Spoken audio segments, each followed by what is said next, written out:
ప్రేమ్, చామంతి చాలా అద్భుతంగా నటించారు. వీళ్ళకి ఎంత పొగిడినా కూడా తక్కువే అని రంగమార్తాండ గారు అందరూ కూడా పొగుడుతూ ఉంటారు.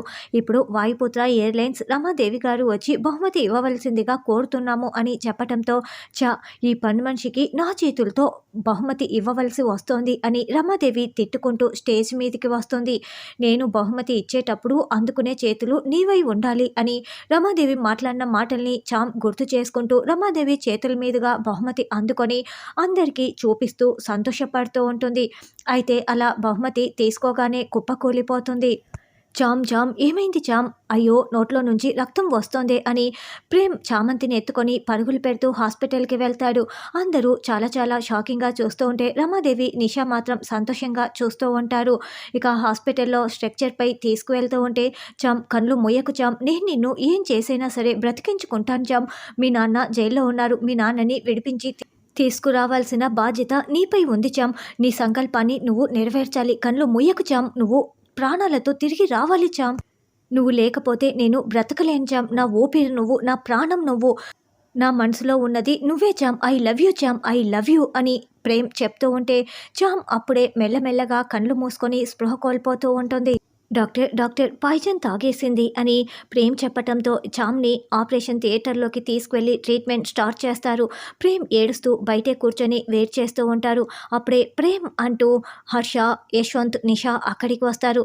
డాడ్ డాడ్, చామ్ విషం తాగేసింది అని ప్రేమ్ ఏడుస్తూ ఉంటే చామ్కి ఏమీ కాదు, నువ్వు ధైర్యంగా ఉండు అని హర్ష ధైర్యం చెప్తూ ఉంటాడు. అసలు ఎవరు ఒరిజినల్ పాయిజన్ ఇచ్చింది, ముందు పోలీస్ కంప్లైంట్ ఇవ్వాలి కదా అని హర్ష అనడంతో నిషా టెన్షన్ పడుతూ ఉంటుంది. అంకుల్, వాళ్ళు ఫేక్ పాయిజనే అడిగి ఉంటారు. మెడికల్ షాప్ వాళ్ళకి అర్థం కాక ఇలా నిజమైన పాయిజన్ ఇచ్చి ఉంటారు. ఇప్పుడు మీరు పోలీస్ కంప్లైంట్ ఇస్తే స్టూడెంట్స్ భవిష్యత్తు దెబ్బతింటుంది, అందుకే ఇవ్వకూడదు అని నిషా చెప్తుంది. సరే, ముందు వాళ్ళ పేరెంట్స్కి ఇన్ఫామ్ చేయండి అని నిషా అంటుంది. వెంటనే హర్ష చంద్రికకి కాల్ చేస్తూ ఉంటాడు. హర్ష చంద్రికకి ఫోన్ చేసి విషయం చెప్పడంతో, అవునా, ఇప్పుడే బయలుదేరి వస్తున్నాం అని చంద్రిక, రా, చామంతికి సీరియస్గా ఉందంట అని హాస్పిటల్కి తీసుకువస్తూ ఉంటుంది. ఈ లోపల డాక్టర్ బయటికి రావడంతో చామ్కి ఎలా ఉంది అని ప్రేమ్ టెన్షన్ పడుతూ అడుగుతూ ఉంటాడు.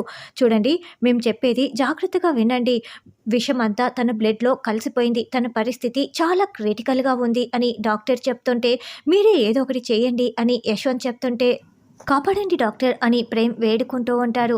ఇంకా డాక్టర్ వాళ్ళకి ఏదో చెప్తున్నట్లు మనకి చూపిస్తూ ఉంటారు.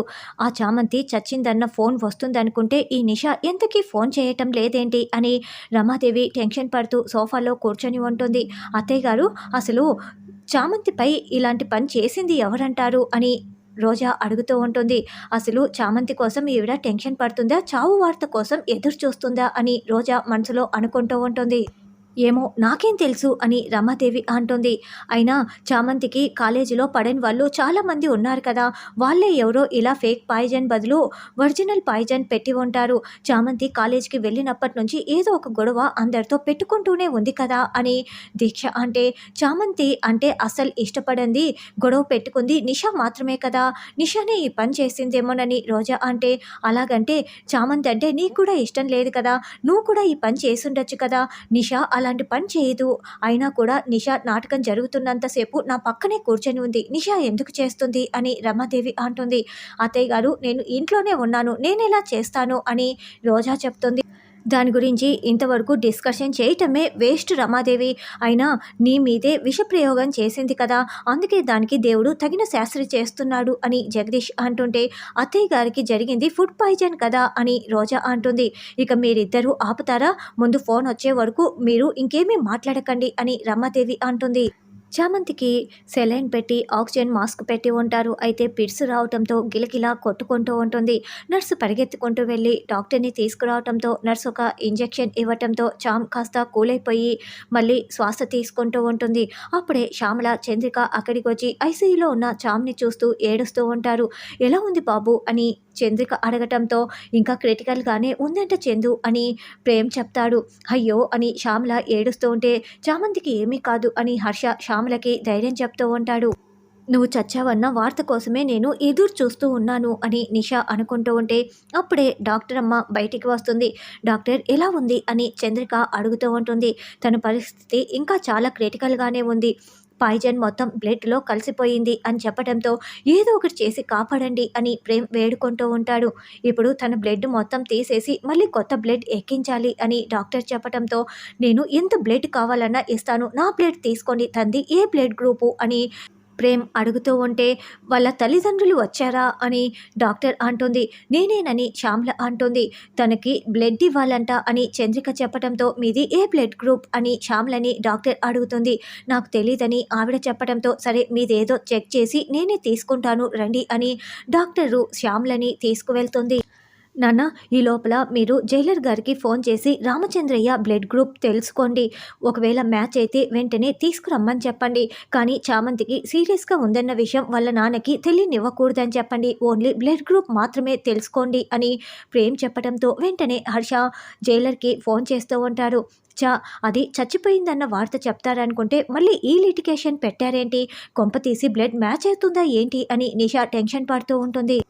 అప్పుడే డాక్టర్ అక్కడికి వచ్చి సారీ సార్, ఈవిడ బ్లడ్ మ్యాచ్ అవటం లేదు అని చెప్పటంతో అవునా సరే నేను వాళ్ళ నాన్న బ్లడ్ గ్రూప్ తెలుసుకుంటాను అని అప్పుడే జైలర్ దగ్గర నుంచి ఫోన్ కాల్ వస్తుంది. ఆయింది ఓ పాజిటివ్ అంట అని చెప్పటంతో అయితే ఆయింది కూడా మ్యాచ్ అవ్వదు సార్ అని డాక్టర్ చెప్పడంతో పేరెంట్స్ బ్లడ్ మ్యాచ్ అవ్వకపోవటం ఏంటి అని నిషా అనుకుంటూ ఉంటుంది.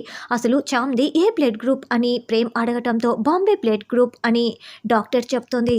అది రేర్ బ్లడ్ గ్రూప్ కదా అని హర్ష అడగటంతో అవును సార్, 10 లక్షల మందిలో కేవలం ఒక్కరికి మాత్రమే ఉంటుంది, ఇప్పుడు సమయం చాలా తక్కువగా ఉంది, మీరు వెంటనే ఆ బ్లడ్ తీసుకురావాలి అని డాక్టర్ చెప్పడంతో అది దొరికినట్లే అయితే ఇది చచ్చినట్లే అని నిషా అనుకుంటూ ఉంటే 1 అవర్ మాత్రమే సమయం ఉంది, మీరు ఏదో ఒకటి చేసి తీసుకురండి ప్రేమ్ అని డాక్టర్ చెప్తుంది. ప్రేమ్ ఇప్పుడు ఎలా ప్రేమ్ ఆ బ్లడ్ ఉన్న వాళ్ళని పట్టుకోవడం అని హర్ష అంటుంటే అయ్యో ఏం చేయాలి అని ప్రేమ్ తల పట్టుకొని ఆలోచిస్తూ ఉంటాడు. ఏంటి ఆ నిషా దగ్గర నుంచి ఫోన్ కాల్ రాలేదు, ఇది చావు బ్రతుకుల మధ్య కొట్టు మిట్టాడుతోందా అని రమాదేవి అనుకుంటూ ఉంటుంది. అయినా ఆ చామంతి చచ్చిపోయినా నాకేం పర్వాలేదు, ఎలాగూ రాజమణిహారం నా దగ్గరికి వచ్చింది కాబట్టి అది బ్రతికుంటేనే నాకు ప్రాబ్లం, అది చస్తే నాకు ఏ బాధ ఉండదు అని రోజా కూడా మనసులో అనుకుంటూ ఉంటుంది. హాస్పిటల్కి వెళ్తే సరిపోతుంది కదా రమాదేవి అని జగదీష్ అంటే ఒక పందాని కోసం నేను హాస్పిటల్కి వెళ్ళటమా, నెవర్ అని రమాదేవి అంటుంది. పోనీ నిషాకి కాల్ చేసి విషయం తెలుసుకోండి అత్తయ్య అని దీక్ష అనడంతో వెంటనే రమాదేవి ఫోన్ చేస్తుంది. దాన్ని బ్రతికించడానికి డాక్టర్లు ప్రయత్నిస్తున్నారు ఆంటీ, దాన్ని rare blood group Bombay blood group అంట, బ్లడ్ ఎక్కిస్తేనే అది బ్రతుకుతుందంట. ఇక్కడ ఇంకో విషయం ఏంటంటే చామంతి తల్లిదండ్రుల బ్లడ్ కూడా మ్యాచ్ అవ్వలేదంట, గంటలో ఎక్కిస్తే బ్రతుకుతుంది లేకుంటే చస్తుంది, చచ్చిన తర్వాత ఫోన్ చేస్తానులేండి అని నిషా ఫోన్ పెట్టేస్తుంది. ఏమైంది రమాదేవి అని జగదీష్ అడగడంతో ఆ చామంతిది బాంబే బ్లడ్ గ్రూప్ అంట, వాళ్ళ తల్లిదండ్రులది కూడా మ్యాచ్ అవ్వడం లేదంట, అంటే అది ఎవరికో పుట్టింది, వాళ్ళు చేసుకున్న పాపకర్మలు అలాగే ఉంటాయి కదా, ఎవరు బిడ్డనో తెచ్చి వీళ్ళు పెంచుతున్నట్లు ఉన్నారు, అయినా కూడా అంతేలే ఈ పని వాళ్ళంతా అంతే అని రమాదేవి అంటుంది. అదేంటి అమ్మ నాన్న బ్లడ్ చామంతికి సరిపోకపోవటం ఏంటి, అంటే చామంతి అమ్మ నాన్నల కూతురు కాదా అని రోజా ఆలోచిస్తూ ఉంటుంది.